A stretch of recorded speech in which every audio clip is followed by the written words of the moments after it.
Hello everyone. இப்போ நம்ம MS எக்ஸலில் conditional formatting use பண்ணி ஆட்டோமேட்டிக் பார்டர்ஸ் எப்படி கொண்டு வரலான்றதை பற்றி பார்க்கலாம்.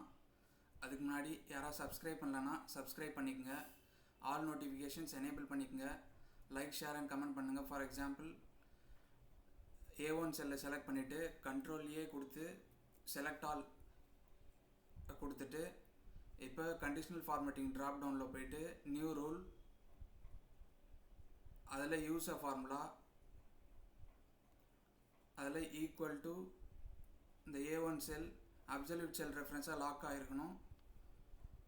Is not equal to double quotes எம்டியாக விட்டுட்டு ஃபார்மேட்டில் போயிட்டு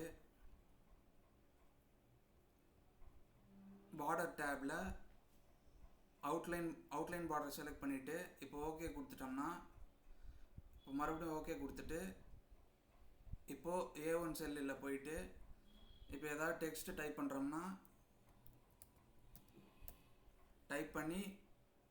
டெக்ஸ்ட்டை டைப் பண்ணிவிட்டு இப்போ என்ட்ரு கொடுத்தோம்னா ஃபுல்லாக பார்டர்ஸ் ஆட்டோமேட்டிக்காக அப்பியர் ஆகிடுச்சு. இப்போ எண்டு கீ ப்ரெஸ் பண்ணிவிட்டு டவுன் ஆரோ ப்ரெஸ் பண்ணிங்கன்னா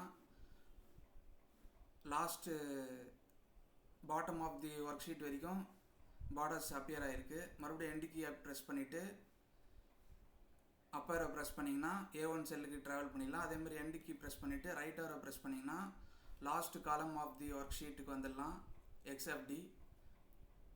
மறுபடியும் எண்டு கீ ப்ரெஸ் பண்ணிவிட்டு லெஃப்ட் ஆரோ ப்ரெஸ் பண்ணிங்கன்னா A1 செல்லுக்கு ட்ராவல் பண்ணிடலாம். இந்த மாதிரி நம்மளுக்கு automatic borders conditional formatting use பண்ணி கொண்டு வரலாம்.